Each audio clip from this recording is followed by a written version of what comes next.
Oke, bismillahirrahmanirrahim. Pada pertemuan pertama kita kali ini akan membahas mengenai materi koordinat kartesius. Nah, di sini telah dituliskan kompetensi dasar dan juga indikator pencapaian. Dapat dilihat di PPT-nya masing-masing ya nanti.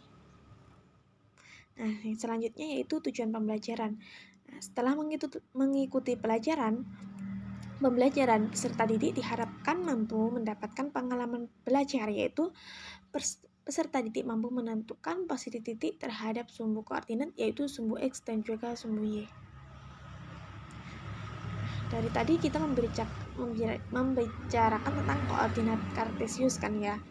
Nah, dalam pelajaran ilmu-ilmu sosial kita sering menemui peta dari suatu provinsi atau bahkan peta dari sebuah negara. Dalam peta tersebut biasanya kita dapat melihat posisi dari sebuah kota, gunung, danau, lapangan terbang, dan lainnya. Nah, dapat kita ibaratkan posisi tersebut sebagai kedudukan. Nah, untuk memudahkan pembacaan, peta telah dilengkapi dengan garis bantu, di mana garis bantu tersebut mempunyai posisi mendatar dan juga tegak lurus, atau garis disebut juga garis lintang dan juga garis bujur. Nah, dasar pembuatan garis itu sendiri digunakan untuk memudahkan pembacaan dari peta itu sendiri. Nah, garis tersebut merupakan dasar dari sebuah sistem koordinat kartesius. Selanjutnya, manfaat sistem koordinat. Yang pertama, untuk mengetahui cara membaca denah lokasi. Nah, biasanya kita kan ketika berkunjung ke tempat wisata, kita terkadang diberi sebuah peta. Nah, di peta tersebut kita bisa melihat letak atau posisi dari wahana yang ada dalam wisata tersebut. Selanjutnya yang kedua yaitu untuk membaca peta serta mengetahui garis lintang dan juga garis bujur. Yang ketiga untuk membantu arsitek dalam merancang denah rumah. Nah, di sini terdapat peta konsep dari materi koordinat kartesius yang dimana dibagi menjadi 3 bagian. Yang pertama yaitu kedudukan titik terhadap sumbu X dan sumbu Y. Yang kedua kedudukan titik terhadap titik asal dan juga titik AB. Yang ketiga kedudukan titik terhadap sumbu X dan juga sumbu Y. Nah, pada pertemuan kita kali ini akan membahas mengenai kedudukan titik terhadap sumbu X dan juga sumbu Y. Nah, di sini terdapat ilustrasi teman-teman Budi hendak bermain ke rumahnya. Nah, untuk memudahkan mencari rumahnya, Budi membuat denah lokasi rumahnya seperti gambar berikut ini. Nah, dapat kita lihat rumah Budi terdapat di sini. Nah, sini. Nah, terdapat pertanyaan, terletak di jalan apakah rumah Budi, dan juga terdapat apakah di sebelah kanan dan di sebelah kiri rumah Budi. Nah, dapat kita lihat rumah Budi berada di Jalan Kusuma Raya. Yang kedua, pertanyaan yang kedua, di sebelah kanan dan di sebelah kiri rumah Rudi terdapat rumah Andi dan juga kantor polisi. Nah, setelah membaca ilustrasi ini, kalian pasti sudah memiliki gambaran mengenai posisi titik terhadap sumbu koordinat. Nah, untuk lebih jelas lagi bisa dipelajari di buku pegangannya masing-masing ya. Nah, dari tadi kita membicarakan mengenai koordinat. Apa sih koordinat itu sendiri? Nah, koordinat adalah bilangan yang dipakai untuk menunjukkan lokasi suatu titik di permukaan atau di ruang. Yang kedua, koordinat merupakan pasangan dari permukaan sumbu datar dan juga sumbu tegak. Nah, dapat kita garis bawahi yaitu kata pasangan. Nah, jadi kan dia berpasangan kan, berarti berpasangan dari sumbu mendatar dan juga sumbu tegak. Nah, jadi dalam koordinat itu sendiri terdapat 2 sumbu. Yang pertama yaitu sumbu mendatar dan juga sumbu tegak. Nah, terdapat ilustrasi lagi. Nah, pada hari Selasa, Andi mendapat tugas untuk mengantarkan anak-anak sekolah berkeliling ke Circle Center downtown. Nah, ia diminta membaca denah dari kota tersebut dan melaporkan letak tempat-tempat penting di Circle Center downtown terlebih dahulu. Nah, dapat kita perhatikan denah dari circle center downtown. Nah, gambar denah tersebut menggunakan sistem koordinat di mana terdapat jajaran-jajaran baris dan juga kolom pada gambar tersebut. Nah, di mana garis dan kolom tersebut dapat membantu memudahkan kita dalam menentukan lokasi atau tempat-tempat tertentu, di mana tempat yang dianggap penting itu tadi. Nah, selanjutnya kita bantu Andi mengisi titik-titik di bawah ini sesuai contoh berikut. Di manakah letak perusahaan air minum? Nah, dapat kita lihat letak perusahaan air minum terdapat pada baris 5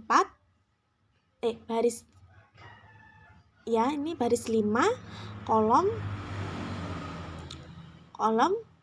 C. Nah, dapat kita lihat kan perusahaan air minum terletak pada baris 5. Ini sebagai baris. Ini sebagai baris 1 sampai 12 dan A sampai L ini sebagai kolom. Jadi perusahaan air minum terletak di baris 5 kolom C. Nah, yang selanjutnya di manakah letak peternakan? Nah, peternakan itu sendiri terletak di baris 7 kolom C. Nah, yang selanjutnya di manakah letak kantor pos? Nah, kantor pos terletak di baris 11 kolom I. Nah, kita dapat menuliskannya sebagai I, 11. Nah, di manakah letak simpang 4? Nah, simpang 4 terdapat pada baris 10 kolom E ini ya. Nah, selanjutnya di manakah letak bundaran? Letak bundaran berada pada baris 6 kolom E. Nah, yang selanjutnya di manakah letak stasiun?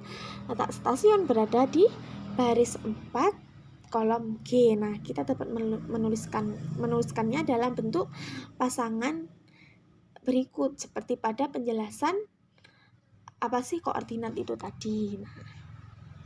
Nah, dari denah circle center downtown tersebut diperoleh sumbu tegak dan juga sumbu datar. Nah, itu seperti pada gambar. Nah, 1 sampai 12 ini disebut juga sebagai sumbu Y atau sumbu tegak. Nah, dan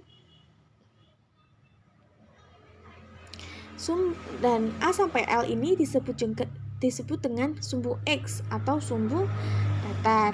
Nah, sekarang kita lanjut. Nah, dari denah circle center downtown di samping dapat diketahui bahwa bundaran terletak di mana tadi? Di baris 6 kolom E. Nah, baris 6 tadi merupakan sumbu apa? Sumbu Y, dan juga kolom E merupakan sumbu E X ya. Nah, jadi dapat kita simpulkan bahwa penulisan letak berdasarkan koordinat kartesius adalah X, Y atau tadi dapat kita tuliskan seperti ini tadi. Bundaran dituliskan sebagai sumbu X-nya apa? E, dan sumbu Y-nya apa?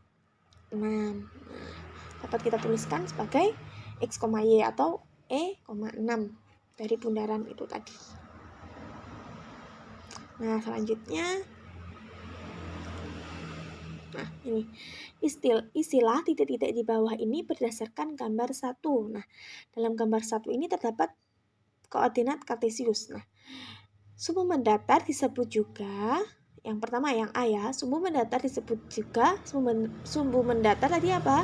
Sumbu X atau disebut juga absis. Nah, yang kedua sumbu tegak disebut dengan sumbu Y atau disebut juga dengan sumbu ordinat.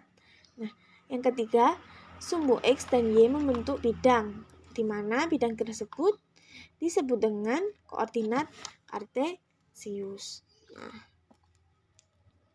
selanjutnya Ini. Perhatikan titik A, B, C, dan D pada bidang koordinat kartesius berikut ini. Nah, dapat kita lihat. Yang pertama, koordinat titik A.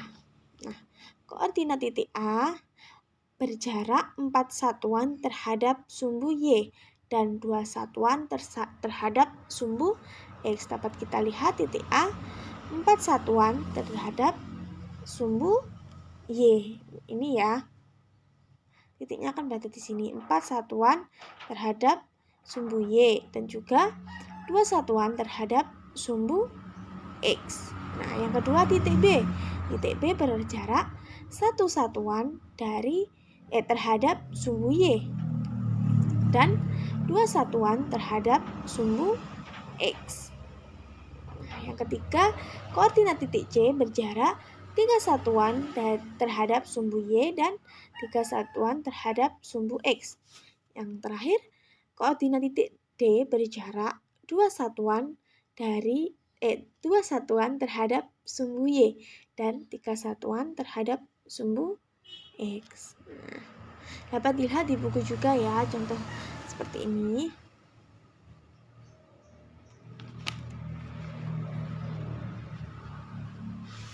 Nah, selanjutnya mengenal kuadran dalam sistem koordinat.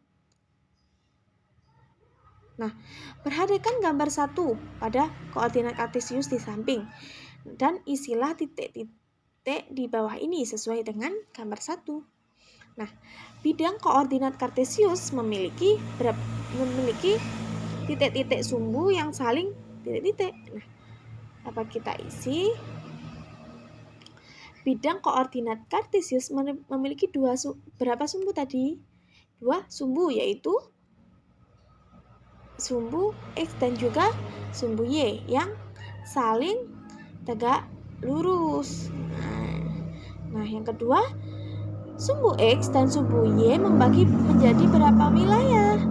Nah, dapat kita lihat sumbu X dan juga sumbu Y membagi 4 wilayah pada bidang koordinat kartesius, di mana 4 wilayah tersebut disebut dengan kuadran.